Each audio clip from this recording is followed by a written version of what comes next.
दुष्टांचे संगती अधर्मची वाढे,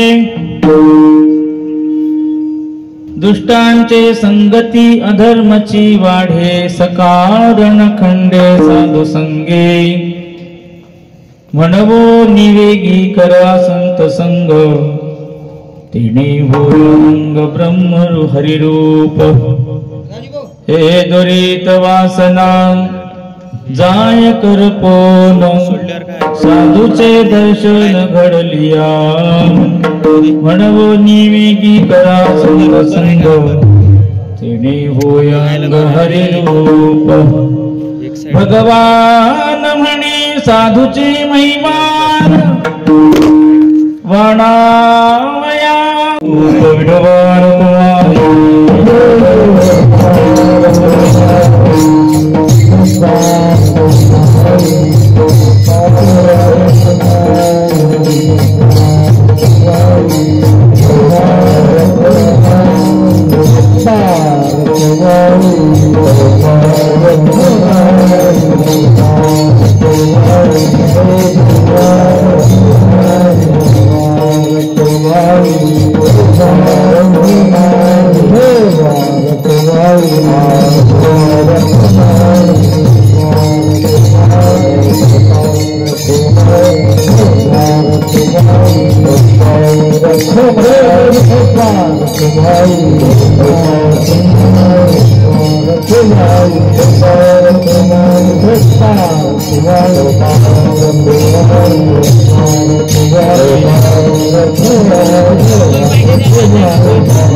होय सकळ विद्येचे अधिकरण तेची बंधू श्री चरण श्री गुरूंचे आता हे आपुले चौफाळुनिया भले वरी बैसौ पाऊले श्री गुरूंची ते नमस्कारोनी आता पवित्र पावन क्षेत्रभूमी ऋषिवट धाम संत श्री अमरदास बाबांच्या या पावन दरबारामध्ये महाशिवरात्रीच्या शुभ पर्वावर आयोजित श्रीमद शिवमहापुराण कथा तथा संकीर्तन सोहळा त्या निमित्ताने आजची ही कीर्तन सेवा सेवेकरता निवडलेला अभंग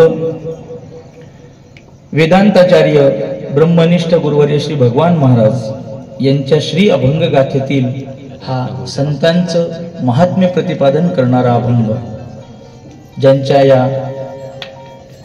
दरबारामध्ये आपण आहोत अशा संतांच्या चरणारविंदी त्यांना नतमस्तक होऊन सेवेला आरंभ करूया। हे श्री संतांची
फणींद्रमतम गोटी जळणी कारुण्य सिंधो भव दुःख हारी कारुण्य सिंधो भव दुःख हारी तुझ विन शंभो मज कोण तारी तुझ बिन शंभो मज कोण तारी।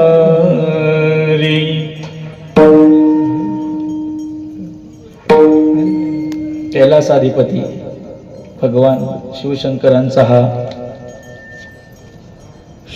शिवरात्रीचा हा पर्वकाळ आहे। माघ महिन्यातील हा जो पक्ष आहे या पक्षामध्ये भगवान शिवशंकराच्या आराधनाला फार फार अनन्यसाधारण महत्व आहे। त्या निमित्ताने हा आयोजित 7 दिवसीय श्रीमद शिवमहापुराण कथा ज्ञान यज्ञ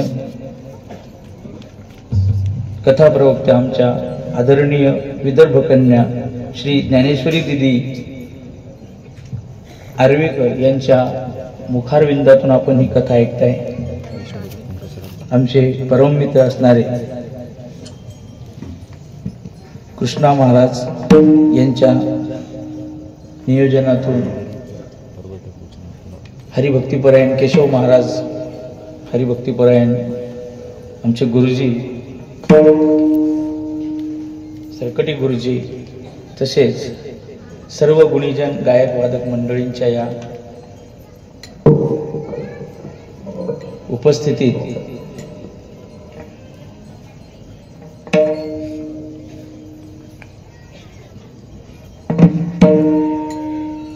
धोडपचे महाराज, उमेश महाराज बकाल आणि ही बालवारकरी मंडळी, सर्व गुणीजनांच्या चरणारविंदी नतमस्तक होऊन सेवेला आरंभ करूया.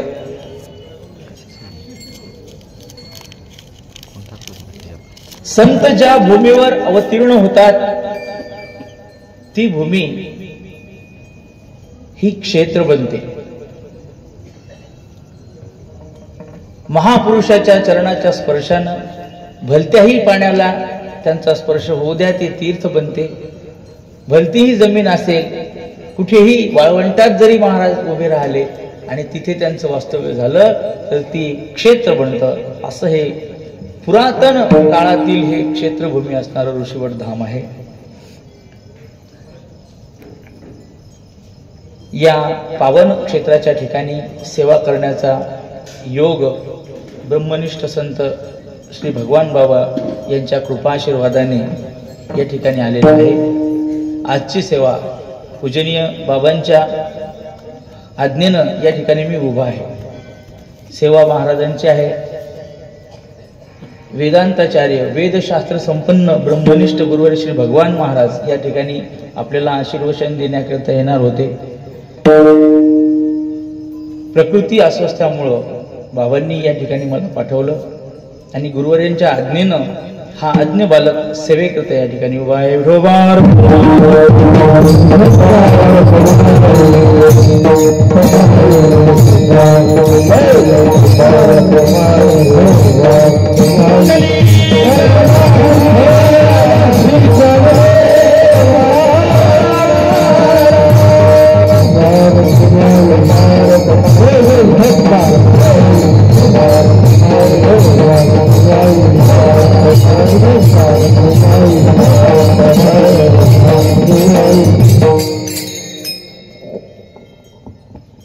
वारकरी संप्रदाय हा भक्तिप्रधान संप्रदाय आहे. या संप्रदायामध्ये हरिभक्ती आणि गुरुभक्ती या दोन्ही भक्तीला अनन्यसाधारण महत्व आहे.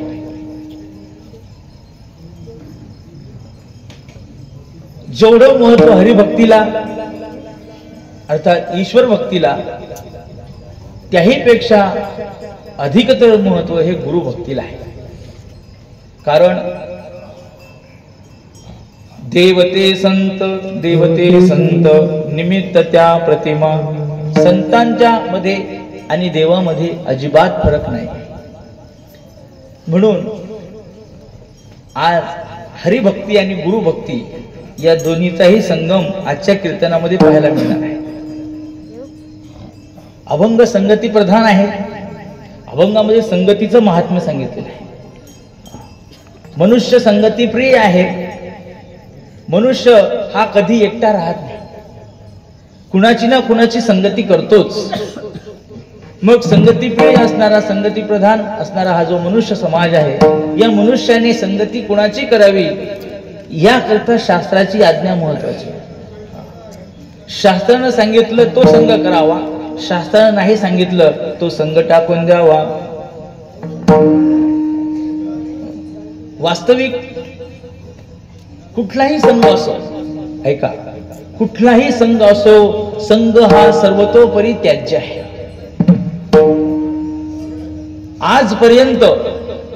आजपर्यंत जेवढेही दुःख झाले, ज्याही माणसाला दुःख होते, या दुःखाचं कारण जर काही असेल तर संघ आहे. संघ आहे. असंगो ह्ययं पुरुषः असं श्रुती सांगते. तुम्ही आम्ही आत्मरूप आहोत आणि ते जे आत्मरूप आहे, परमात्म स्वरूप आहे, हे असंग आहे. असंग म्हणजे त्याला कुठल्याही प्रकारचा संग नाही. पद्मपत्र मिवांबसा, कमळाचं दळ पाण्यामध्ये असलेलं कमळाचं जे झाड आहे, त्याचे जे पानं आहेत, त्यावर पाण्याचा थेंब एक क्षण सुद्धा थांबत नाही, पाणी त्या पानाला भिजवू शकत नाही. त्याप्रमाणे आत्मा हा सर्व प्रकारच्या क्रियाकर्मापासून असंग आहे, अलिप्त आहे. आत्म्याला कुठलाही संग नाही, आत्म्याला कोणताही दोष लागत नाही. तरी देखील या आत्म्याने अज्ञानाचा संग धारण केला, अविद्येचा संग धारण केला आणि अविद्या संघाने मनुष्य जीवत्वाला आला. आता एकदा जीव झाला ना म्हणजे मापात सापडला. आहे आत्मस्वरूप, परंतु ज्ञानेश्वर नाथ महाराजांनी सांगितलं,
कल्पना अविद्या येणे झाला जीव,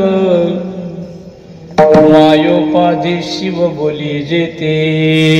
आहे शुद्ध स्वरूप, पण शुद्ध स्वरूपाला त्या ठिकाणी उपाधी लागला. त्या उपाधीच्या योगाने तो जीवत्वाला आला. मग जीवत्वाला आला, ती जीवदशा निवृत्त करण्याकरता, जीवाच्या जीवदशेला निवृत्त करण्याकरता, त्याला हरिरूपता प्राप्त करून देण्याकरता मध्ये हा त्या ठिकाणी वकिलाचं कार्य हे संत करतात. म्हणून जीवाला संतांच्या माध्यमातून शिवस्वरूपाकडे जाता येते. विठोबा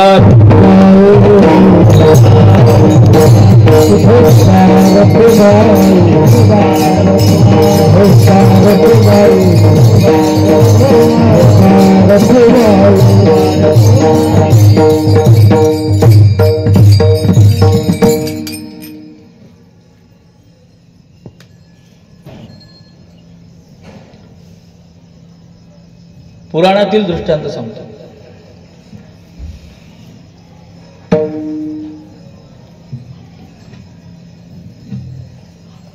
शुकाचार्यांचा या भूलोकावर कृष्णद्वैपाय श्रीमन व्यास नारायणाच्या पोटी जन्म झाला. ज्या वेळेला शुकाचार्य हे आईच्या उदरामध्ये होते, त्यावेळेला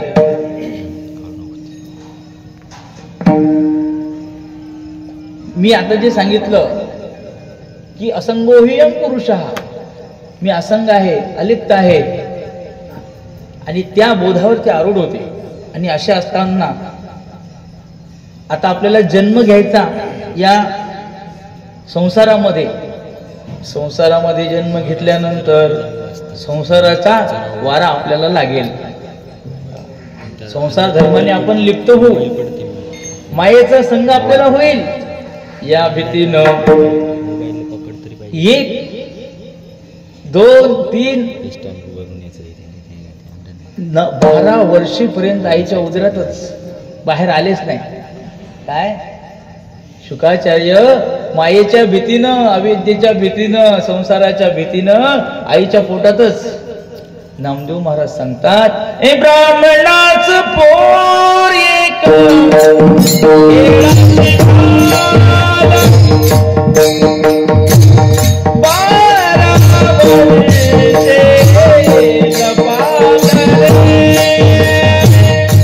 ब्राह्मणाच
पुरवठा करू,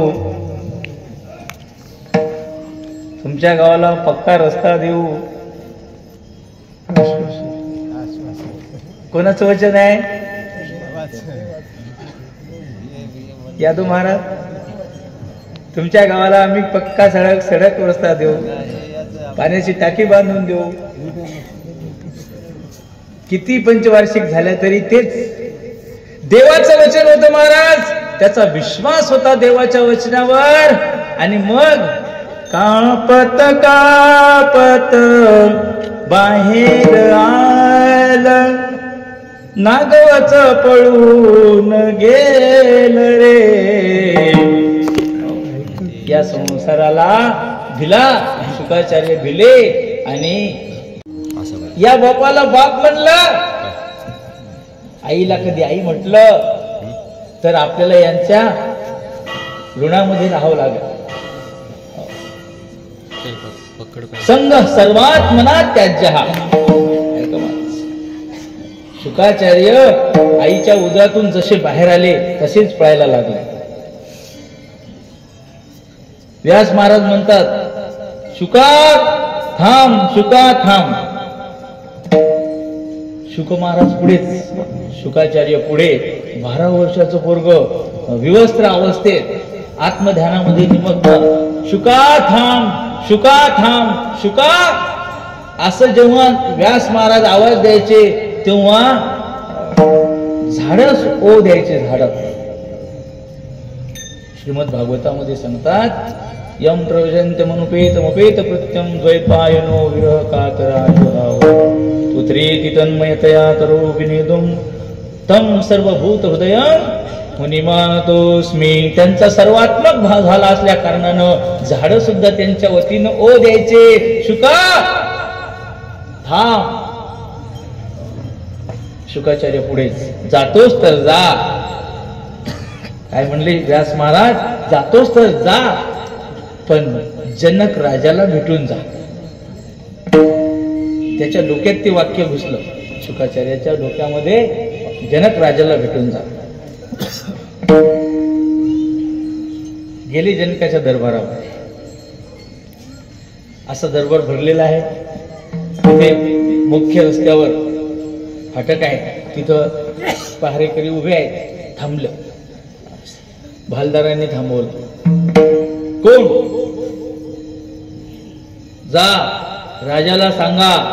ऐका महाराज, एवढ्या मोठ्या संसारावर विजय मिळवल्याचा अभिमान माणसाला होतच असतो बरं का. एवढे मोठे व्यास नारायण, व्यासांची काय महती होती. हे नमोस्तुते व्यास विशाल बुद्धी.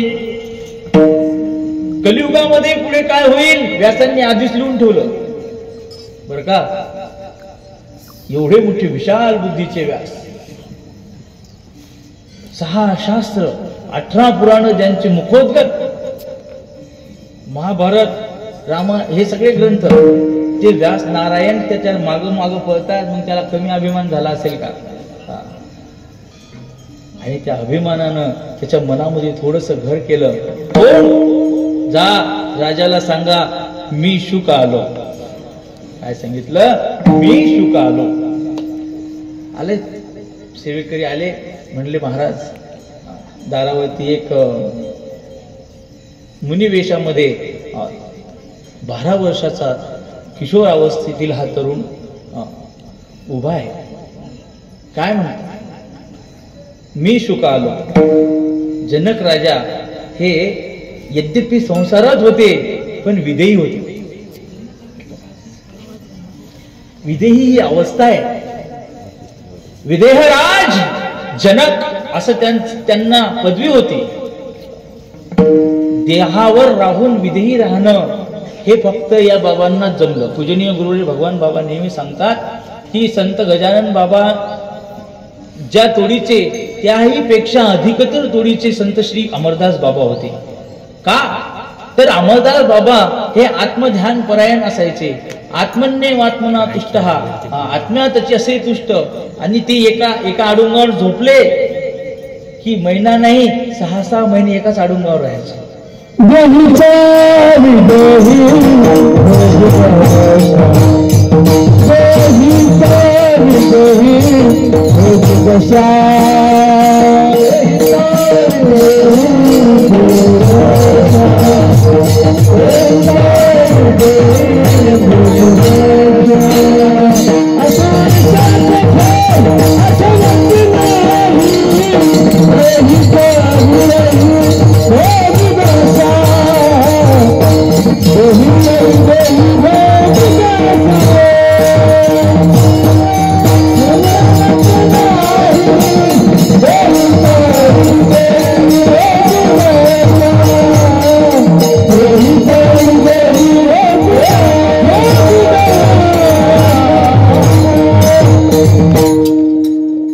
देहावर येण्याकरता त्यांना 6-6 महिने लागायचे. देहीच विदेही तुकोबर आहे म्हणतात, असो ऐसा कुठे आठवची नाही. देहीच विदेही दया इंद्रिय ग्रामावरी येण्याची नाही. आत्मध्यान परायण असल्यामुळे आत्म्यामध्येच ते रममान अशा त्या अमरदास बाबांच्या अवस्थेचं काय म्हणून वर्णन करावं. गुरुवरी भगवान महाराज म्हणतात, विदेही अवस्थेमध्ये जसे अमरदास बाबा राहतात तसेच विदेहराज जनक, त्या जनक राजा नाममात्र राजा होता. जनक राजा नावाचेच राजे होते, वास्तविक ते देवाच्या ध्यानात मग्न असायचे. कृष्ण भोगी सुख त्यागी राजा जनक विरागी. हो, जनक राजा विराग म्हणजे वैराग्यवान होते. जनक राजांनी उत्तर काय दिलं, त्याला म्हणावं एकटाचे. काय म्हटले, त्याला म्हणा एकटाचे. शुकाचार्य काय म्हणले, मी शुक आलो. तिकडनं उत्तर आलं, त्याला म्हणावं एकटाचे. सैनिक गेला, एकट्यालाच बोलावलं तुम्हाला. हो, मी एकटाच आहे. काय म्हणले, मी एकटाच आहे. त्यांनी तेच उत्तर सांगितलं की तो म्हणतो मी एकटाच आहे. महाराज म्हणतात त्याला म्हणा तू एकटाच आहे. असं 2-4 वेळा झालं. आणि त्यावेळेला शुकाचार्यांची वृत्ती, त्यांनी अंतर्मुख वृत्ती केली की यामध्ये काय प्रश्न, नेमका अडचण काय आहे. त्यावेळेला शुकाचार्यांच्या लक्षात आलं की मी आणि शुक, काय म्हटले, मी शुक, मी हा आणि शुक हे झाले 2. काय मग त्यांना म्हणावं, त्यांनी मी काढून टाकला, शुक आला असं सांगा. काय म्हटलं, तो शुक आला असं सांगा म्हणाले. द्वारपाळानं सांगितलं महाराजांना, जनक राजाला, की शुक आला तर मी काढून टाकला. लक्षात घ्या, जोपर्यंत हा मी जात नाही तोपर्यंत गुरु काय, देव काय, गुरु कोणीच आपल्याला जवळ करत नाही. शुक आलो असं जेव्हा सांगितलं तेव्हा सन्मानाने त्याला आत आणा म्हणे. फुलं टाकले, चटया टाकल्या आणि मखमलीच्या शालीवरून राजाच्या सिंहासनावर बसवलं. त्याची षोडशोपचारे पूजा केली, शुकाचार्याची पूजा केली. आणि जनक राजाने त्याची परीक्षा सुद्धा पाहिली. काय परीक्षा पाहिली तर त्याला सगळ्या गावामध्ये मिरवून आणलं, सगळ्या गावामध्ये मिरवणूक काढली. पण डोक्यावर परात ठेवली. डोक्यावर परात ठेवली, भाकरी करायची. त्या परातीत काठोकाठ पाणी ठेवलं आणि काठोकाठ पाणी ठेवलं आणि सांगितलं, एक थेंब कधी सांडला तर तुझा शिरच्छेद करू. गावातून मिरवणूक चालू आहे. आता रस्त्यावर खड्डे असतातच. मग खड्ड्यात कधी रथ असा चाक गेलं आणि आपल्या डोक्यावरच्या परातीतलं पाणी सांडलं तर काही खरं नाही. सगळ्या गावातून मिरवणूक काढून आणली. जागोजागी लेझिम, जागोजागी अशा मुलांच्या पावल्या, कुठे काही नृत्य करणाऱ्या स्त्रिया, अशा सगळ्या गावातून मिरवणूक आणलं. आणि जेव्हा राज दरबारात आणला आणि विचारलं काय काय पाहिलं. काय विचारलं त्याला, काय काय पाहिलं. हो महाराज काय काय पाहिलं. अहो सगळं लक्ष त्या परातीत होतं. एक थेंब जर सांडला तर मान कटल म्हणे माझी.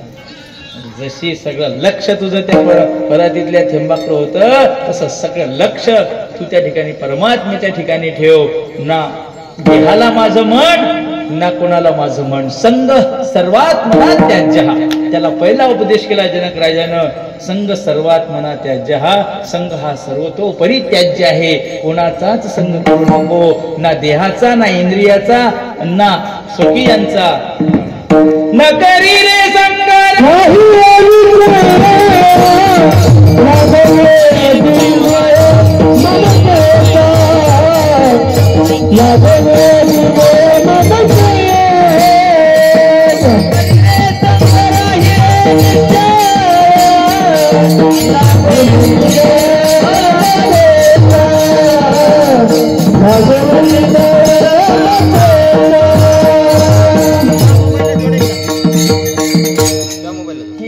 या नावे अद्वैत घरी ब्रह्मज्ञान. हे खरं ज्ञान आहे. हे ब्रह्मज्ञान आहे. कोणतं. न करी रे संग. हे सगळं कशासाठी सांगितलं. जर तू जीव झालाच आहेस. तू आता संग करायला नको होता पण अविद्येचा अज्ञानाचा संग केला. आता जीव झाला. आता जीवत्वापासून तुला शिवस्वरूपाकडे जायचं असेल तर तुला आता अनात्म्याचा संग टाकून द्यायचा आणि आत्मसंग धारण करायचा. संत संग धारण करायचा की त्या संत संघाच्या योगानं या ठिकाणी तुझ्या जीवनामध्ये बदल घडेल. या अर्थाचा हा अभंग विठोबा कुमार.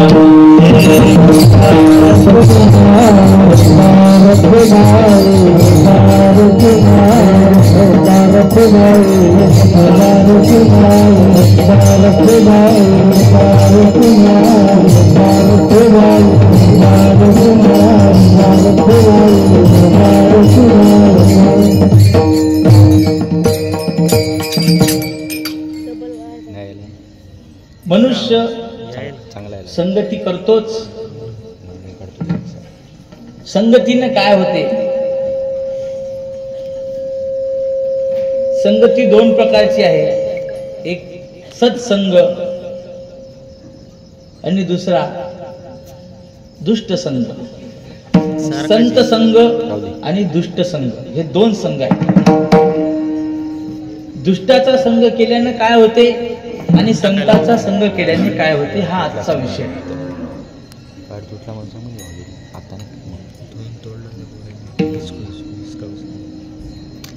पावको लोह संगेन हन्यते मुद्गरैरपि.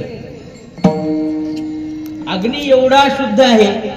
अग्नी एवढा पवित्र आहे की भलताही विटाळ असू द्या आणि अग्नीच्या मध्ये भांड टाका. अग्नीमधून एकदा बाहेर आलं की ते शुद्धच.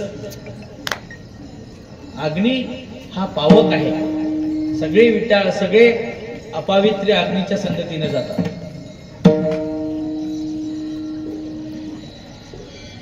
मग एवढा मोठा पवित्र असणारा अग्नी पण या अग्नीनं लोहाराच्या घरी लोखंडाचा संग केला. लोहाराच्या घरी कुऱ्हाड नेली शेवटायला टाकली. लोहारानं त्या जाळामध्ये तप्त झाली कुऱ्हाड. अग्नी कुऱ्हाडीत घुसला.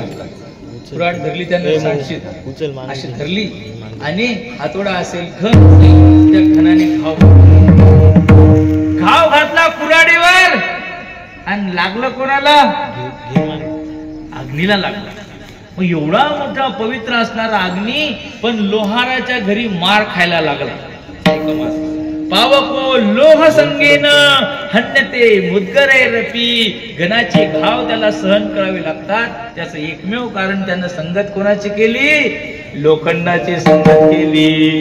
याचा अर्थ हा आहे की तुम्ही कुणीही असा पण वाईटाची कधी संगत केली तर तुम्हाला त्या ठिकाणी त्या संगतीने तुमचा त्या ठिकाणी नाश झाल्याशिवाय राहणार नाही. संगीत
महाराज सांगतात, तुका म्हणे भावे संत संग धरा कुसंगे तो फेरा 84 लक्ष योनीमध्ये माणूस हा जातो. कशाने जातो?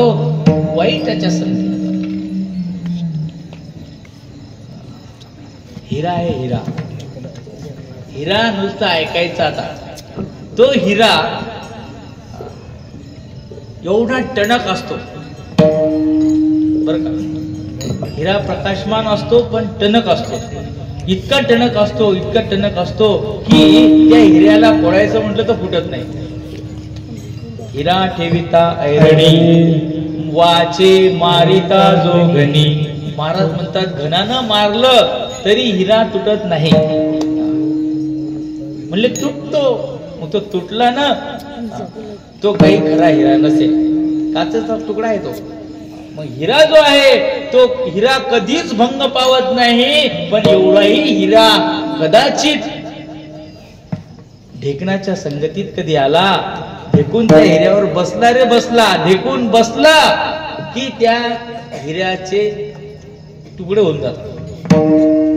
हिऱ्याचे तुकडे होतात.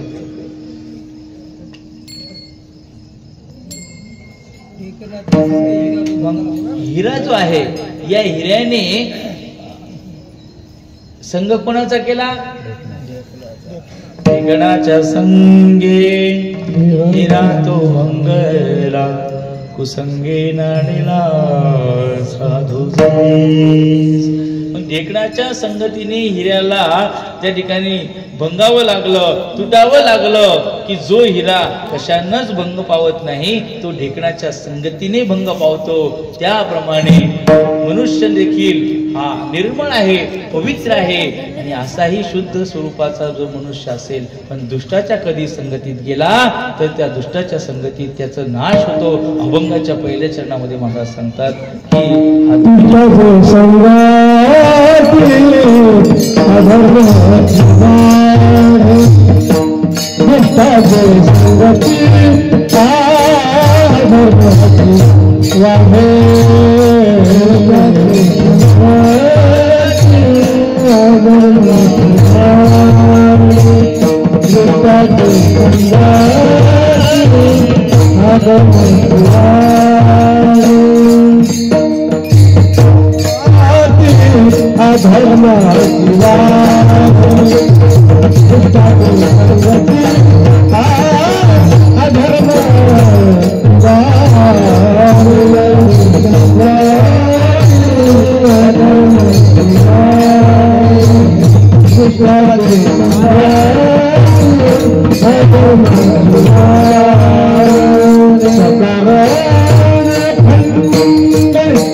संत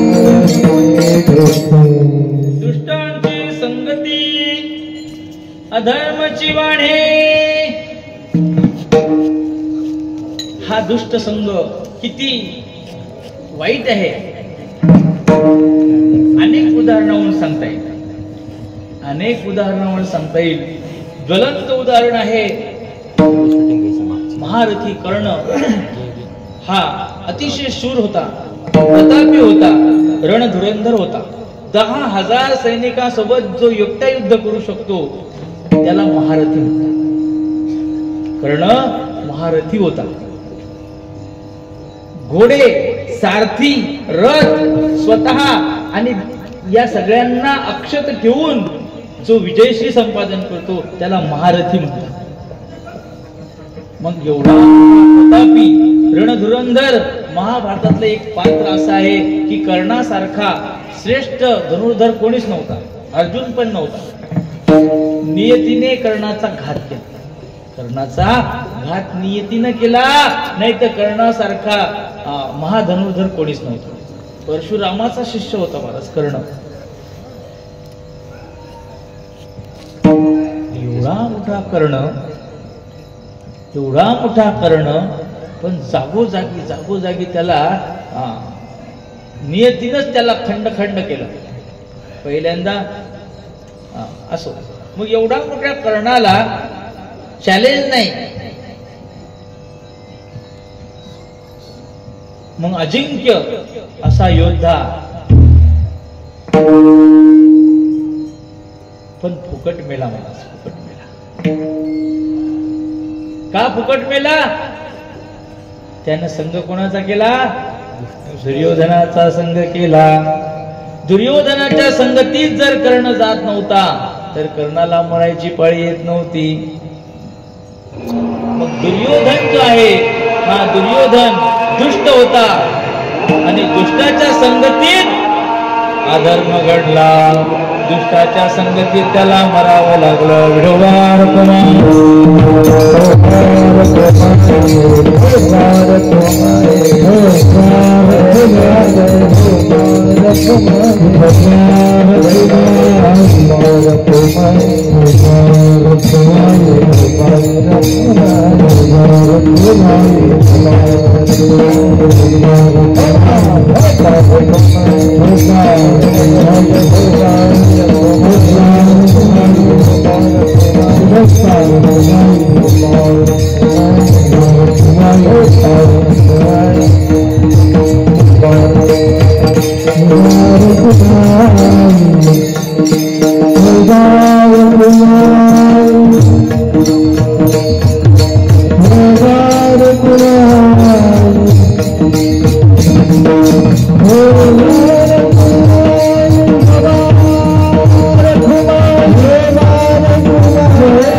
अधर्म आहे आणि साधूच्या संगतीमध्ये संताचे संगती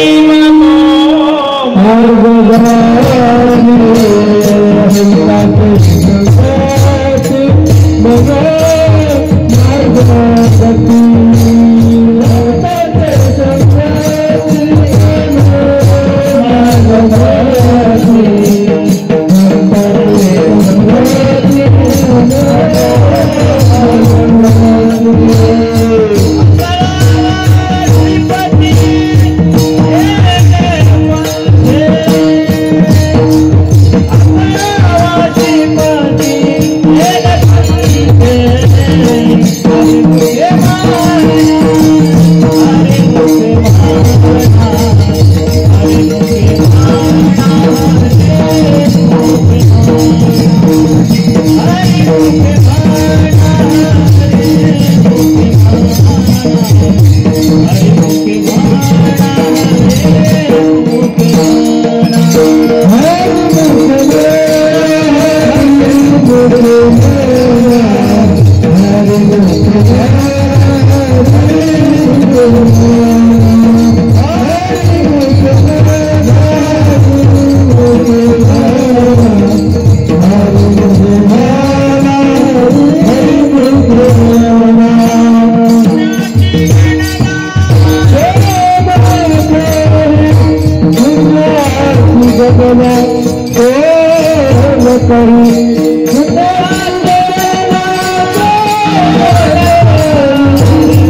अतिशय जीव ओतून या ठिकाणी पाहुणे खेळत आहेत.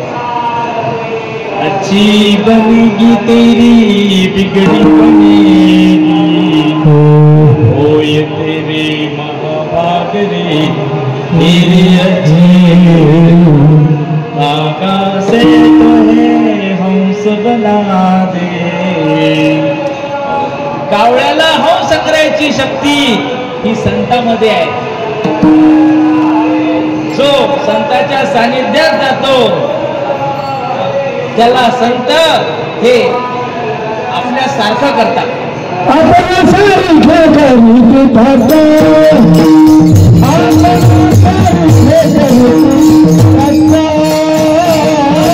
सारखे करू भाता, आपण सारखे करू भाता.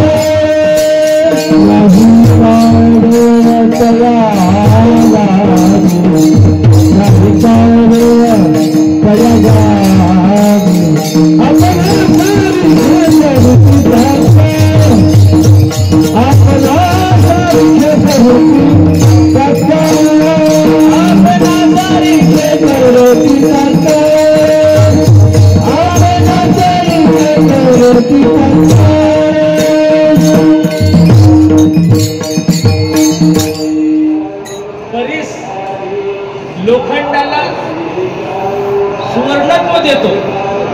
परीस आणि लोखंड यांची भेट झाली तर लोखंडाचं सोनं होते, पण परिसत्व तो काही देत नाही, नाही का. परीस स्वतःचं व्यक्तित्व राखून ठेवतो, पण संतांचं तसं नाही. स्वयं साम्यम विधत्ते, आपल्या सारखं ते माणसाला करतात. फक्त त्यांच्या संगतीत जावं लागतं. संतांच्या संगतीत गेला की माणूस संत बनतो. वाल्या कोळी दुष्ट होता, पण नारदाच्या संगतीत गेला तर रामाची आधी केले रामायण. एवढं मोठं सामर्थ्य वाल्मिकाकडे कुठून आलं तर फक्त आणि फक्त नारदाची संगत केली महाराज. नारदाच्या संगतीत वाल्याचा वाल्मिक झाला. त्याप्रमाणे आम्ही गुरुवर्य भगवान बाबाच्या संगतीत गेलो. काय गावाकडचा इतिहास पाहिला तर ये बरं इकडं दाखवतो तुला, असा इतिहास आहे महाराज गावाकडचा. मग मारामाऱ्या कुठाकुठी, पण संतांच्या सानिध्यात गेलं तर संतांच्या सानिध्यामध्ये जीवन बदलून गेलं.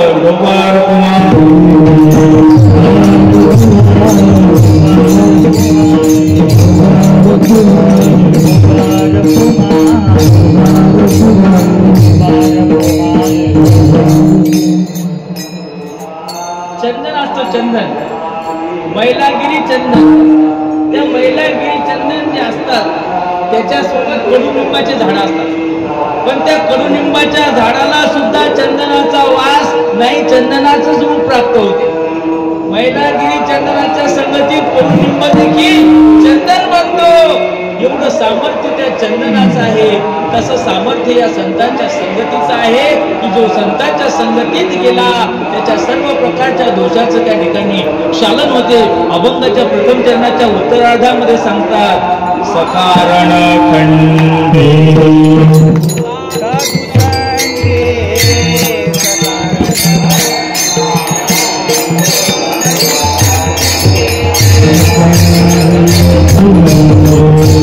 साधु संगे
साधू संगे साधूच्या संगतीत गेला की कारणासह वर्तमान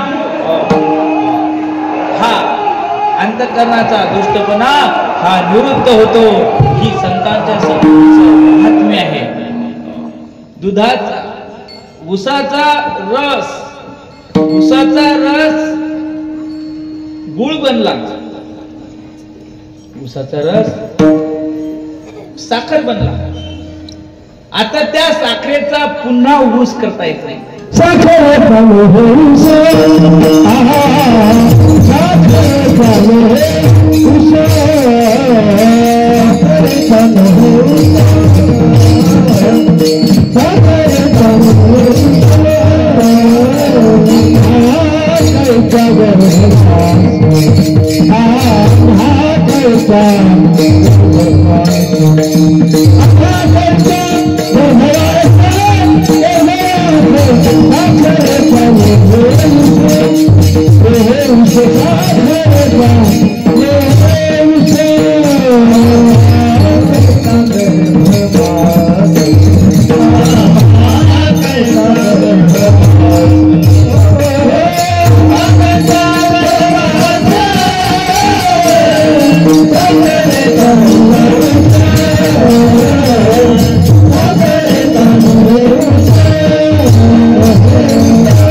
ऊस ही जी पूर्व अवस्था आहे ही साखरेला एकदा साखरत्व प्राप्त झालं म्हणजे पुन्हा ऊस व्हायची गरज नाही.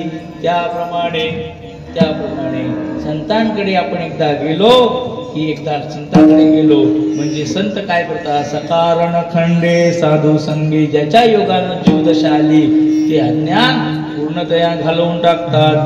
उदाहरण सांगतात बाबा की ज्याप्रमाणे या गुळाला पुन्हा ऊस होता येत नाही, काहीही केलं तरी हा गुळ ही साखर पुन्हा ऊस रसाच्या अवस्थेला वा ऊस या संज्ञेला पुन्हा प्राप्त होत नाही. अगदी त्याचप्रमाणे संतांच्या बोधावर एकदा आरूढ झाला की पुन्हा त्याला जीवदशा पुन्हा प्राप्त होत नाही, तो देह अवस्थेवर कदापिही येत नाही.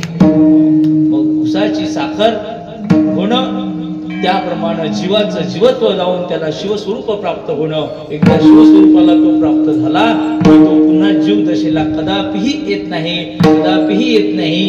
हे शास्त्र वचन आहे, हा सिद्धांत आहे. म्हणून बाबा सांगतात की अभंगातून सकारण खंडे साधू संगे, साधूच्या संगतीमध्ये धर्म वाढतो आणि दुष्टाच्या संगतीत अधर्म वाढतो.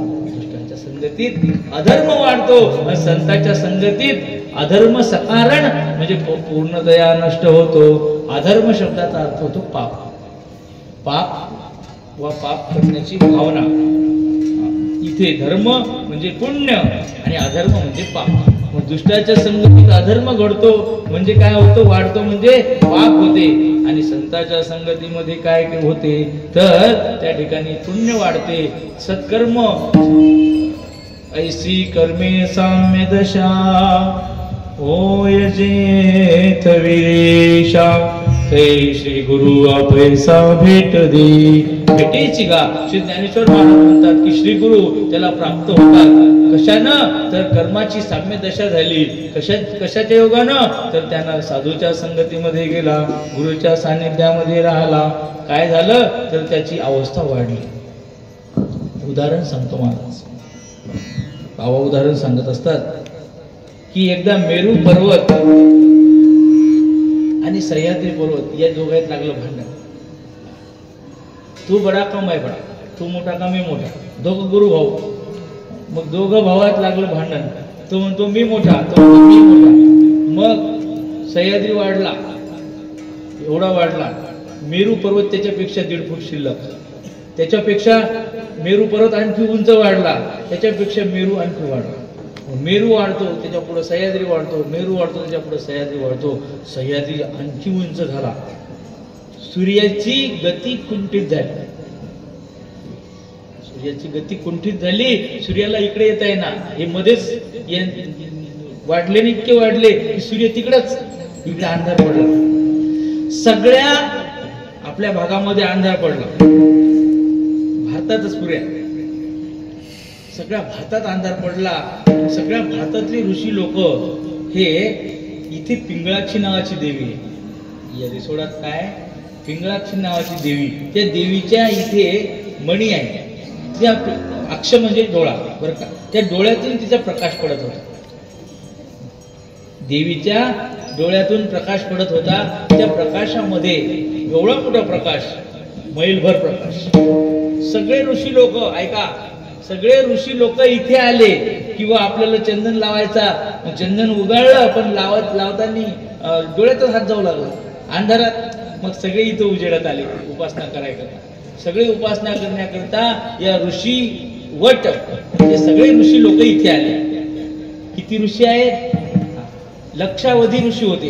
हे सगळे लक्षावधी 84 सिद्ध एवढे सारे ऋषी लोक इथे आले आणि या सगळ्या ऋषींनी या ठिकाणी वास्तव्य केलं, म्हणून या गावाला ऋषीवट असं म्हणतात. मग हे सगळे ऋषी इथे आले, त्या पिंगळाक्षी देवीच्या प्रकाशामध्ये उपासना करत होते.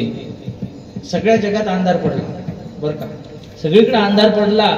मग इंद्र गेला आणि आता करायचं, कारण या नीट ऐका, इथली लाईन गेल्याबरोबर फोन कुठे जातो? फोन कुठे जातो? मंडळात, वीज मंडळात. मग नाही तर मग एखादा अधिकारी असेल, नगरसेवक असेल, भाऊ आमची लाईन गेली हो, मग लगेच त्याला फोन जातो, काय तिकडची लाईन बंद का केली? तसा या सगळीकडे अंधार पडला. मग ही गेली इंद्राकडे. इंद्राला सांगितलं व ते असं असं सगळीकडे अंधार पडला, लोक सगळा व्यवहार लोक पावला. मग इंद्रानं प्रार्थना करून पाहिली या दोघांना, भाऊ बस झाले तुमची चढावड, इकडे लोक उपाशी मरायले. ते म्हणले नाही, मै बडा, ते म्हणे मी मोठा, ते म्हणे मी मोठा, ते म्हणे मी मोठा. या मोठ्या लहान याच्यामध्ये भांडणामध्ये सगळे लोक उपाशी मरायला लागले, ढोरं पाण्या वाचून मरायला लागले. दिवसच नाही गेला ना,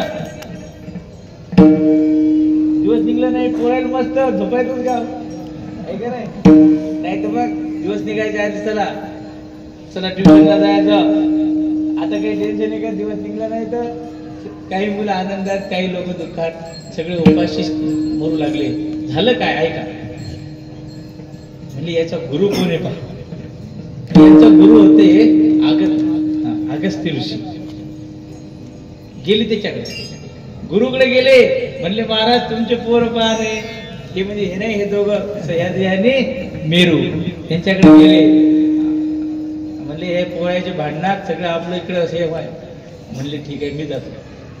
महाराज आले तिकडून, तसे महाराज आले तर मेरू पर्वत टाईटच होता. पण या सह्याद्रीचे गुरु कोण होते? सह्याद्रीचे गुरु जे होते त्या गुरुजी आले. जसे गुरुजी आले तसं त्याला साष्टांग दंडवत घातला. श्री संतांची माता चरणावरी साष्टांग हे करी दंडवत. तुम्ही किती मोठे व्हा पण गुरुच्या समोर नतमस्तक व्हा, हा नियम आहे. आई वडील गुरु देव याच्यापेक्षा माणूस कधीच मोठा नसतो, कधीच मोठा नसतो. तो राजा हो, महाराजा हो, इंद्र हो, महेंद्र हो, कोणी जरी झाला पण गुरुपेक्षा मोठा नाही. गुरुपेक्षा आई वडिलापेक्षा मोठा नसतो. महाराज आल्याबरोबर यांना साष्टांग दंडवत घातला. महाराज म्हणले मी इकडनं येतो तोपर्यंत असाच राहा. भांडण काय होतं? तू मोठा का मी मोठा? मग मेरू पर्वतानं साष्टांग दंडवत घातला. सूर्याला यायला जायला जागा सुरुवात झाली. आपलं सह्याद्रीने जागा खाली मान केल्याबरोबर सूर्याचा व्यवहार सुरू झाला. म्हणले महाराज म्हणले असाच राहा, मी इकडून येतो. अजून तिकडेच आहेत महाराज, अजून काय आले नाही. सह्याद्रीच्या रांगा पूर्ण आमच्या अजिंठ्यापर्यंत पोहोचलेल्या आहेत. सांगायचा अर्थ असा आहे की संतांची संगत झाली, गुरुच्या सानिध्यात गेला तर त्याच्या मनातला जो अभिमान होता, सह्याद्रीच्या मनामध्ये जो अभिमान होता, मै बडा मै बडा मै बडा, तो अभिमान नष्ट झाला. कशामुळं? गुरुच्या चरणावर त्याने अभिमान त्या ठिकाणी नष्ट केला. अभिमान अर्पण केला आणि सगळ्या जगाचं दुःख त्यामध्ये निवारण झालं. म्हणून सकारण खंडे साधू संगे, म्हणून तुमच्या आमच्या जीवनामधला जो अहंकार आहे, हा अहंकार नष्ट करायचा असेल तर काय करा, तुम्ही संतांच्या संगतीत जा. अभंगाच्या दुसऱ्या चरणामध्ये मनवणे करा संत संग,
लवकर. महाराज म्हणतात करू करू करू असं नाही चालत. मनवनी वेगी करा संत कल करे सो आज, आज करे सो अभी अभी आता, आज आता ताबडतोब. कारण काय आहे, उद्या करू म्हणलं उद्या येत नाही. उद्या येत, उद्याची वाट कोणीच पाहायची नाही. ज्या वेळेला यदहरेव विरजेत तदहरेव प्रवृजेत, ज्या क्षणात तुम्हाला विरक्ती निर्माण होईल, ज्या क्षणात तुमच्या मनात सत्य संकल्प निर्माण होईल, त्या क्षणात तुम्ही तो संकल्प पूर्ण करायचा. ऐका महाराज, कर्णदान देत होता, कर्णदान देत होता आणि दानाची वेळ होती सकाळी 8 ते 9. दान द्यायचं सुरू झालं, 9 वाजले आणि एक गृहस्थ ब्राह्मण तिकडनं आला. याचं दान देणं संपलं आणि असा माघारी फिरला. कर्ण माघारी फिरला आणि या महाराजांना आवाज दिला, अलक निरंजन. असा आवाज दिल्याबरोबर कर्णाची पाठ इकडे होती, पण कर्णाचा हात जो होता तो सोन्याच्या जे काही मोहर आहेत त्याच्यावर होता, डावा हात होता. ऐका, मग त्याने दान मागितलं आणि कर्णाने दिलं नाही, असं कधीच झालं नाही. मग त्याने दान मागितलं, कर्णाचा डावा हात त्या त्यावर होता, सोन्याच्या पात्रावर होता. त्याने तसेच्या तसं मोहरा घेतल्या आणि महाराजाच्या त्या ठिकाणी झोळीत टाकल्या. काही जण म्हणले, हो बरोबर झालं का, डाव्या हाताने पुढे दान देत असतात का? तेव्हा कर्ण सांगतो की कदाचित मी डावा हात मागे सारून सरका झालो असतो, सरळ होऊन उजव्या हाताने देईन म्हणलं असतं, पण तितक्या वेळ जर माझी बुद्धी बदलली असती की वेळेच्या नंतर आला, 9 वाजले, 9च्या नंतर आला तू, आता तुला भेटणार नाही, असं जर माझ्या मनात आलं असतं तर मला धर्म करण्याचं पुण्य भेटलं असतं का हो?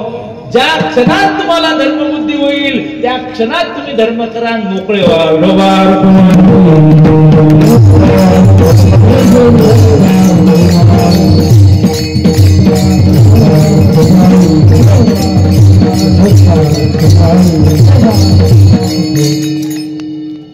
मग हे सगळं सांगायचा अर्थ असा आहे की मनुष्य जीवनामध्ये क्षणिक जीवन आहे, नश्वर जीवन आहे, क्षणाचा भरोसा नाही.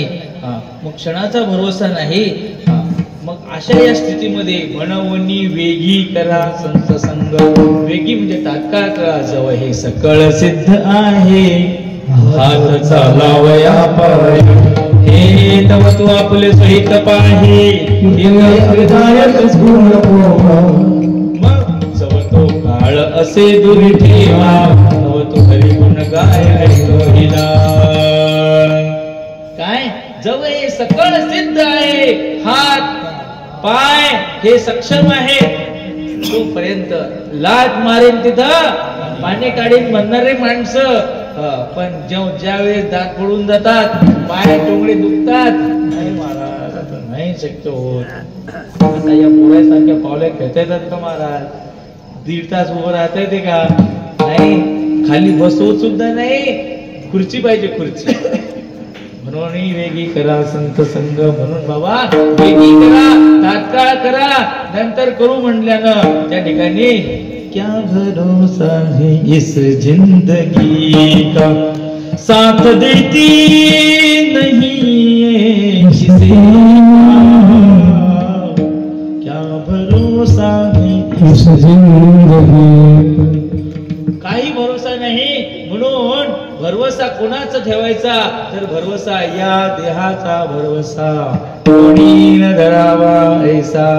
या देहाचा भरोसा कोणी धरू नये, कारण हा देह कधी जाईल याचा भरोसा नाही. म्हणून वेगी करा संत संग, तिने होय अंग हरिरूप.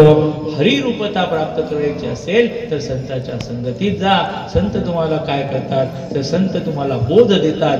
काय संत बोध देतात? श्री गुरूंनी सांगितले तुझी ब्रह्म ऐसे, हे वचन धरुणी राहे दृढ विश्वासी.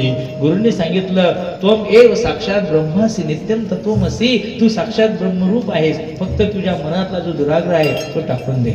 ऐका, तेणे होय अंग हरिरूप. एक मेंढ्याचं पिल्लू, वाघाचं पिल्लू मेंढ्याच्या कळपामध्ये वाढलं. कसं वाढलं? तो फार मोठा दृष्टांत आहे. धनगर मेंढ्या चारायला गेला, वाघीण पाणी पिण्याला गेली होती. त्या वाघिणीच्या गुहेमध्ये वाघिणीचं 2 पिल्लं होते, त्यातलं एक पिल्लू यानं उचलून आणलं. गोष्ट आहे का? वाघीण पाणी प्यायला गेली, तिचं पिल्लू, वाघाचं पिल्लू यानं धरून आणलं धनगरानं. आणि ते भुकेने व्याकुळ झालं, तेव्हा दूध पाजलं मेंढीचं. मेंढीचं दूध पिल्यामुळं त्याचा स्वभाव झाला मेंढीसारखा. जे दूध तुम्ही पिता, जे दूध संस्कार असतो त्या दुधामध्ये, त्या दुधामध्ये संस्कार असतो. त्यामुळं मेंढीचं दूध पिल्यामुळं त्या वाघाच्या बछड्याचे संस्कार मेंढ्यासारखे झाले. तो मेंढ्यासारखाच म्या म्या करत होता. 2 वर्ष झाले, ती ओळो पिल्लू मोठं झालं, वाघात ते वाढूच लागलं. वाघा एवढा वाघ झाला, पण राहत होता मेंढ्यामध्ये.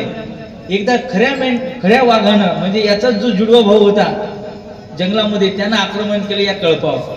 जसं आक्रमण केलं तसे सगळ्या मेंढ्या पळायला लागल्या, धनगर पळायला लागला, आणि हे वाघाचं पिल्लू सुद्धा, वाघ सुद्धा पळायला लागला. त्या जंगलातल्या वाघाने विचार केला की धनगर पळतो, मेंढ्या पळतात, ठीक आहे, धनगर पळतो ते ठीक आहे, पण हा का पळतो? हा तर वाघ आहे ना, हा का पळतो? मग यानं सगळ्यांना सोडून दिलं आणि त्याच्यावर झडप घातली, त्याला धरलं. हे थांब, मग का तुम्ही मारसाल मला? तुम्ही तुला भ्यायचं कारण नाही. म्हणे का? मी यांना मारणार आहे, तुला नाही, कारण तू आणि मी एकच आहे. नाही हो बाबा, तुम्ही वाघ आहे, जंगलाचे राजे आहे, मी काय मेंढा आहे, मी मेंढरू आहे. ते म्हणले गड्या, हे संगतीत राहिल्यामुळे याची अशी समजूत झाली. मग त्याला नेलं नदीच्या काठावर, ते डोह होता, त्या डोहावर नेलं. म्हणे पहा, पाण्यामध्ये माझ्या मिशा, तुझ्या मिशा, माझ्या चेहऱ्यावरची पट्टी पहा, माझ्या अंगावरची चट्टी पट्टी पहा, तुझ्या अंगावरची पहा. हो, मी आणि तुम्ही सारखीच आहे, दिसायला सगळे. गळ्याचा जो आयाळ आहे तो गळा पा दाखवला, मिशा दाखवल्या, दात दाखवले, आणि मग यानं केली गर्जना. जशी वाघोबानं दरकळी फोडली तसे पुन्हा मेंढ्या पळायला लागल्या. म्हणजे आता तू पण आवाज काढ. यानं आवाज काढला, याला पहिले आवाज निघला नाही. 2-3दा करता याचा सुद्धा वाघासारखा आवाज त्यानं काढून घेतला. आणि मग जो मेंढा स्वतःला मेंढरू समजत होता त्याने सुद्धा वाघाच्या, मी सुद्धा वाघ आहे असं त्याच्या लक्षात गुरुनं आणून दिलं. मग आवाजही बदलला, यानं रडकळी फोडली तर पुन्हा मेंढ्या पळायला लागल्या. मग समजलं की मी मेंढरा नाही, मी वाघ आहे. ऐका, मग एका मेंढ्याच्या कळपामध्ये राहून वाघाच्या पिल्याला स्वतः मेंढा आहे अशी जी समजूत झाली होती, ती समजूत घालण्याकरता एका खऱ्या वाघाला यावं लागलं. खरा वाघ त्याची समजूत काढून देतो आणि त्याला स्वतःचं स्वरूप देऊन टाकतो. अर्थात स्वतःच म्हणजे तो खरा वाघच होता, फक्त स्वतःला मेंढा समजत होता. मग त्याच्या मेंढेपणाचा जो दुर्भिमान आहे, त्याच्या न्यूनगंड आहे, तो न्यूनगंड काढून टाकण्याकरता त्याला गुरु करावा लागला, वाघाच्या संगतीत जावं लागलं. त्याप्रमाणे संतांच्या संगतीत जर तुम्ही आम्ही गेलो तर संत आपल्याला आपली जी जीवदशा आहे ती काढून टाकतात आणि त्याला हरिरूप करतात. म्हणवनी वेगी करा संत संग तेने होयांग हरिरूप. हरिरूप होण्याकरता काय करावं लागते? गुरुच्या सानिध्यात, संतांच्या सानिध्यात गेलं रे गेलं की ते तुमचा जीवत्वाचा अभिमान जो आहे, भावना आहे, ती काढून टाकतात आणि तू कसा हरिरूप आहेस, कसा शिव स्वरूप आहेस. चिदानंद रूप शिवोहम शिवोहम. न पुण्यम न पापम न सौख्यम न दुःखम न मंत्रो न तीर्थम न वेदान यज्ञाः. अहं भोजनं नैव भोज्यं न भोक्ता चिदानंद रूपं शिवोहं शिवोहं. अहं निर्विकल्पो निराकार रूपो विभुर्व्याप्य सर्वत्र सर्वेन्द्रियाणि. सदा मे समत्वं न मुक्तिर्न बन्धश्च चिदानंद रूप शिवोहं शिवोहं. संतांच्या सानिध्यात गेला की ते तुम्हाला शिवस्वरूप करून टाकतात, हरिरूप करून टाकतात. म्हणवनी वेगी करा संत संग तेने होयंग हरिरूप. विडवार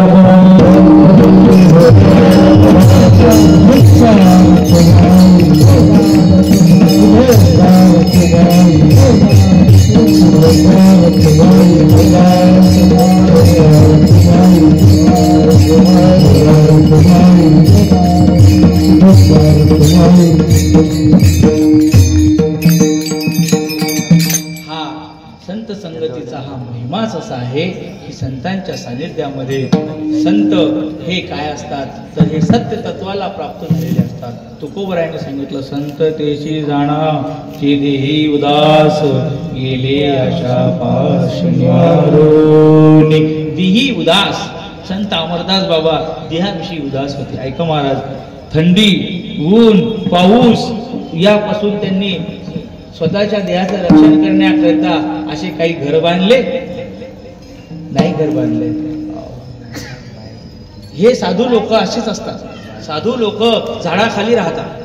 मूलंतरो केवलमाश्रयंत पाणिद्वयं भोक्तुमत्रयन्तः कंथामपि स्त्रीमिव कुत्सयंत कौपीनवंत खलु भाग्यवंतः. कमरेला फक्त लंगोटी आहे, बाकी दोन हातावर मावल एवढंच खातात आणि झाडाखाली राहतात. नाही म्हणे घर बांधू. महाराज सांगतात 14 कल्पवरी आयुष्य दयाला. 14 कल्प आयुष्य होत. कुणाला? त्या भगदालभ्य ऋषीला. त्या भगदालभ्य ऋषीनं 14 कल्प वर्षे जगून घर बांधलं नव्हतं महाराज. परी तो राहिला काठी खाली. त्याला जर म्हणलं महाराज घर बांधायला पाहिजे, आता पावसाळा लागणार आहे, अरे आता उद्या तर बनायचं. काय म्हणत होते भगदालभ्य का घुशुंडी हे लोक कल्प कल्प आयुष्य द्यायला होतं. आपलं आयुष्यच किती आहे? 100 वर्षे, 60 वर्षे, 50 वर्षे. 60 कशाला आहे की नाही आता.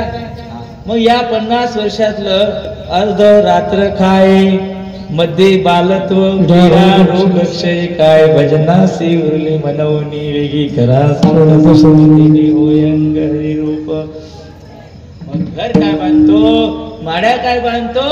अरे महाराज म्हणतात की तुझ्या आयुष्यामध्ये तू काहीही मिळवलं पण तुझं चित्त जर हरिचरणाच्या ठिकाणी, गुरुचरणाच्या ठिकाणी लीन झालं नसेल त्याला काय.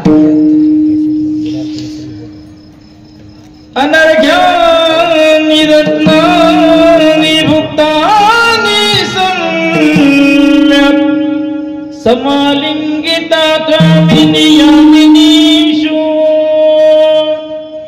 गुरोरंघ्रि पद्मे मनश्चेन्न लग्नं ततः किं अनर्घ्यानि रत्नानि भुक्तानि समालिंगिता कामिनी यामिनीषु. शंकराचार्य सांगतात, सुकेशी सुघोषी वज्रघोषी रंभा तिलोत्तमा उर्वशी या स्वर्गाच्या अप्सराचा भोग घेतला, सगळे दिव्य भोग भोगले, पण तुझं चित्त कधी हरिचरणाच्या ठिकाणी गुरुचरणाच्या ठिकाणी जर लीन झालं नसेल, ततः किम काय कामाचं आहे ते? काही कामाचं नाही. षडंगादि वेदो मुखे शास्त्र विद्या कवित्वादि गद्यम सुपद्यं करोति. 6 वेद पाठ केले, शास्त्र विद्या हस्तगत केली, सगळ्या 14 विद्या 64 कला शिकल्या, पण जर गुरुचरणाच्या ठिकाणी लीन झाला कधी नसेल, ततः किम. जीवनामध्ये आल्यानंतर काय करायचं? तर काय करायचं? मनवोनी वेगी करा. संतांची संगत माणसाचं जीवन बदलून टाकते. संगतीने पंगतीचा लाभ होतो. संतांच्या संगतीत गेला की तो भगवत स्वरूपाला तेने होय अंग हरिरूप. फुलावर भुंगा असतो, फुलावर भुंगा, त्या फुलाच्या संगतीत तो भुंगा देवाच्या मस्तकावर जाऊन बसतो. भुंग्याची देवाच्या डोक्यावर जायची काय ऐकत आहे, पण तो भुंगा फुलाच्या संगतीत गेला तर देवाच्या डोक्यावर जाऊन बसला. एवढं सामर्थ्य संगतीत आहे. मनवनी वेगी करा संत संग, तेनी होय अंग हरिरूप. संत करतात काय करतात हो संत? तर संत तुमचा अभ्यास करतात आणि जे तुमच्या दुःखाला कारण आहे, जे तुमच्या अनर्थाला कारण आहे, त्या अनर्थाचं कारण शोधतात, बीज शोधतात. बीज की हे कशामुळे झालं, तर हे सगळं संतांच्या लक्षात आलं की जन्मजन्मांतरापासून त्याच्या मनामध्ये वासनेनं घर केलेलं आहे, ती वासना नष्ट करायची. संत सांगतात. नाथ महाराजांकडे एक माणूस गेला, नवीनच पोरगा, आणि महाराज मला मुक्त करा. म्हणले उद्या आहे. आला उद्या, आणि असं कर उद्या ये. बरं उद्या आला. अरे मी आज घाईत आहे, तू येता उद्या ये, पण येताना काहीतरी ध्यानात ठेवून ये. आला. येताना निघाला, घरून निघाला. खूप पाऊस पडला, नदी नाले एक झाले, आणि एका पुलाच्या ठिकाणी एक म्हैस उंट मरून पडला होता. पुलात पावसाचं उंटाचं वाकडं, उंट मरून पडला. महाराज म्हणले येताना काहीतरी ध्यानात धरून ये, म्हणून तो त्या ठिकाणी ध्यानात धरून आला. उंट, मेलेला उंट ध्यानात धरून आला. म्हणले आला का? म्हणे हो. काय ध्यानात धरून आणलं? आहे ध्यानात. म्हणे हो. बैस म्हणे, मी चाललो आंघोळीला, हे दूध आहे, ग्लासभर दूध दिलं, हातामधली विभूती त्यात टाकली. नीट ऐका, कशासाठी सांगतो. महाराज म्हणले हे दूध प्यायचं, पण कधी मनात जे धरून आला ते मनातलं घालवल्याशिवाय प्यायचं. जे मनात धरून आला ते विसरायचं आणि मगच दूध प्यायचं. तो इमानदार होता. आमची पोरं असते तर पोरांनी म्हणले काही नंतर पाहून घेऊ, घ्या पिऊन पहिल्यानं, ऐक नाही. तो इमानदार होता. मग त्यानं ते ग्लास असं धरला, तोंडासमोर नेला रे नेला की लगेच त्याला त्या उंटाचे असे पाय दिसायचे. अरे लगेच ग्लास खाली. पुन्हा विसरला उंटाचे सगळे संस्कार विसरून गेले. तोंडाजवळ जिभे ओठाजवळ ग्लास नेला रे नेला की उंटाचं तोंड दिसायचं, असं वेडे वाकडे त्याचे दात. उंटाचं कोणतं अंग चांगलं आहे हो? नाही. मग जो तो दूध प्यायला जातो तो एक उंटाचं त्याचं शरीर त्याला दिसायला लागलं. महाराज आंघोळ करून आले, 2 तास झाले. का रे दूध पिलं नाही? का नाही पिलं रे? म्हणजे तुम्ही सांगितलं ना, जे ध्यानात धरून आला ते विसरल्याशिवाय प्यायचं नाही. म्हणलं हो. मग मी ध्यानात धरून आलो तो मेलेला उंट, आणि तो माझ्या नजरेसमोर जातच नाही. महाराज म्हणले अरे आताचा झालेला अर्ध्या 2 तासाचा पूर्वीचा संस्कार जर पुसल्या जात नाही मनावरचा, तर जन्मांतरीची जी वासना मनामध्ये घर करून बसल्या, अनादि अध्यास मालिकेच्या ठाई जी ही विषय सेविले, अनादि जन्मामध्ये जे विषय भोगले त्याचा जो संस्कार आहे तो सहज जाईल का? नाही. मग ती वासना घालवण्याकरता तुला इथे राहावं लागेल, आणि मग तुझी वासना झाला. अभंगाच्या 3ऱ्या चरणामध्ये महाराज वासना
वासनेच्या संगे. वासना माणसाला जन्माला घालते, वासना माणसाला दरिद्री बनवते, वासना माणसाचं पतन करते. रावण एवढा मोठा होता, पण रावणाचं पतन वासनेनं झालं. नीट ऐका. मग दुरीत वासना रावणाजवळ होती, म्हणून रावणाचं नाव कोणी घेत नाही. रावणाचं नाव कोणी घेत नाही, रावणाचा आदर्श कोणीच नाही. रावणानं वासना जागृत ठेवली म्हणून रावण नष्ट झाला, आणि ज्यानं वासना टाकून दिली, वासनेचा त्याग केला, तो राज्याचा काम रामानं टाकून दिला. रामानं राज्याचा काम टाकला तर राम देव झाला. आणि एवढा मोठा ब्रह्मांडाचा राजा रावण, पण तो भिकारी झाला. कशाने झाला? वासनेने भिकारी झाला. म्हणून वासना हा माणसाला भिकारी बनवते. दारिद्र्याचं मुख्य कारण ही वासना आहे. माणूस मनाने दरिद्री असतो, माणूस वासनेनं दरिद्री असतो. मग अनर्थाचं कारण वासना आहे. ती वासना नष्ट करण्याचं कार्य ही संत करत असतात. दुरीत वासना जाय करपोन साधूचे दर्शन घडलिया. संतांच्या दर्शनाचा हा महिमा आहे की संतांच्या चरणाचा रज प्राप्त झाला. रज, संत चरण रज लागता सहज, वासनेची बीज जळून, वासनेची बीज जळून जाये, वासनेचे बीज जळून जाय. मग राम नामी उपजया मडी, सुख घडो घडी वाढो. एका पूर्वी असे महाबीज, महाधन असे काही पेरण्या करता धान्य नव्हतं. कंपनीच्या सीडच्या बॅग भेटत नव्हत्या. मग मावल्या काय करायच्या, शेतातून चांगले मोठे कणस आणायचे आणि ते कणस मोडून ठेवायचे चांगल्या ठिकेच्यामध्ये. मग एका जणानं बिया करता म्हणून कणस आणले आणि दिले तिच्याजवळ, म्हणजे हे चांगले, किडा नाही लागला पाहिजे बरं का, मग हे चांगले ठेव, आपल्याला पेरायला कामी येतील, पेरायला कामी येतील. तिनं घेतले ते कणस आणि पद्धतशीर सांगितल्याप्रमाणे हे सगळं केलं. जेव्हा पेरणी आली, तेव्हा पेरणी आल्यानंतर ती काढले पेरायला, पेरले, ते धान्य पेरलं आणि सोबत खतही पेरतात. आता सगळं पेरलं, त्याच्यावर पाणी पडला, पाण्यानं मध्ये उगाळ दिली, थोडाच पडला म्हणजे मग नवजल लावा, मग सिंचन केलं, पाणी दिलं. 2 दिवस झाले, 3 दिवस झाले, तरी सुद्धा ते धान्य उगवलं नाही. का नाही उगवलं धान्य?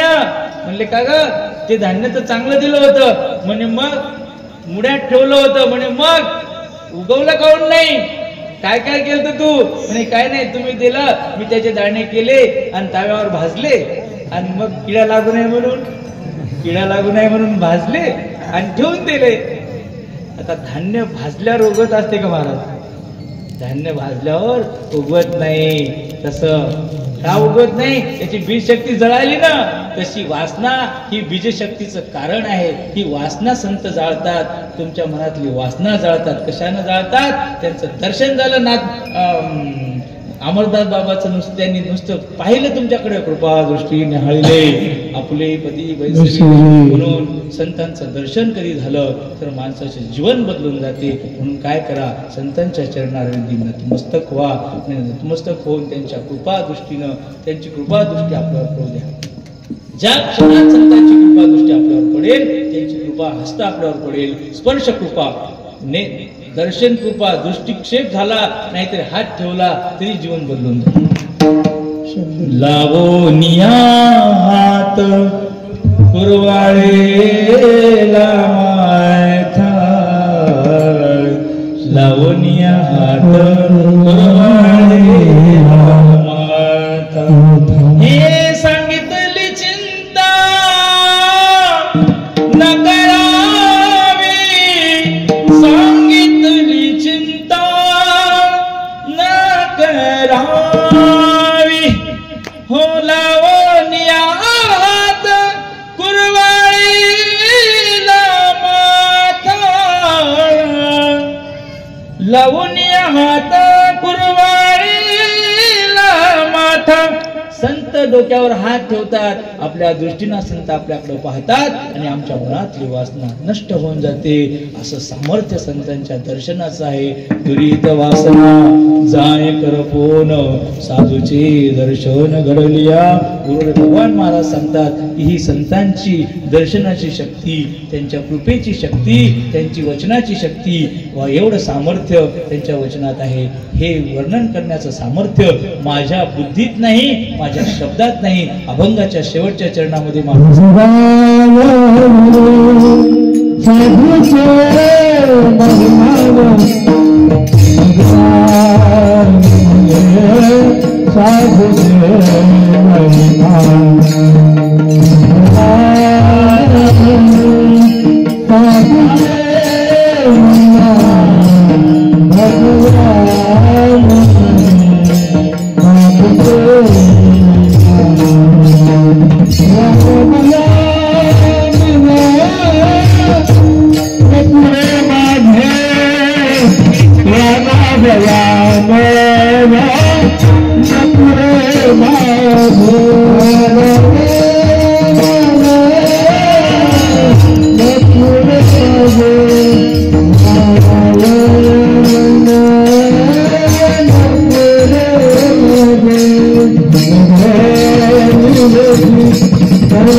तुझे महिमान वाणावया मनन पुरे माझे म्हणवो निवेगी करा संत संगतीने वयांग हरिरूप मूर्ते अधिक ते सरते करुण घ्यावे तुम्हा संता ते विनिमितसे झालेली सेवा संत श्रेष्ठ श्री संत अमरदास बाबांच्या चरणी शिवशंकरांच्या चरणी गुरुवर्य भगवान बाबा सिद्धांत आश्रम वरवंडी यांच्या कृपा आशीर्वादाने जेही वेळ वाक्रमी या ठिकाणी बोलू शकलो हा सर्व प्रसाद गुरुवर्य भगवान बाबांचा आहे. गुरुवर्य बाबांच्या चरणी सेवा समर्पित करून सेवेला या ठिकाणी विराम द्यायचा आहे. तत्पूर्वी या ठिकाणी आपणा सर्व संत मंडळींचं गुढीजन गायक वादक मंडळींचं दर्शन झालं. या ठिकाणी सर्व परिचित अपरिचित सर्वांच्या चरणी नतमस्तक होतो. डॉक्टर किशोर दत्तात्रय नागुलकर यांच्या माध्यमातून संत अमरदास बाबा कृष्ण महाराज यांच्या या यादव महाराज या सर्वांच्या आग्रहानं गुरुवर्य भगवान बाबांनी तारीख दिली आणि त्या अनुषंगानं गुरुवर्यांचंच या ठिकाणी येणं होतं, परंतु त्यांच्या आज्ञेनं मला या ठिकाणी पाठवलं. ही सेवा संतांचा प्रसाद समजून ग्रहण करा. जय विठ्ठल जय विठ्ठल.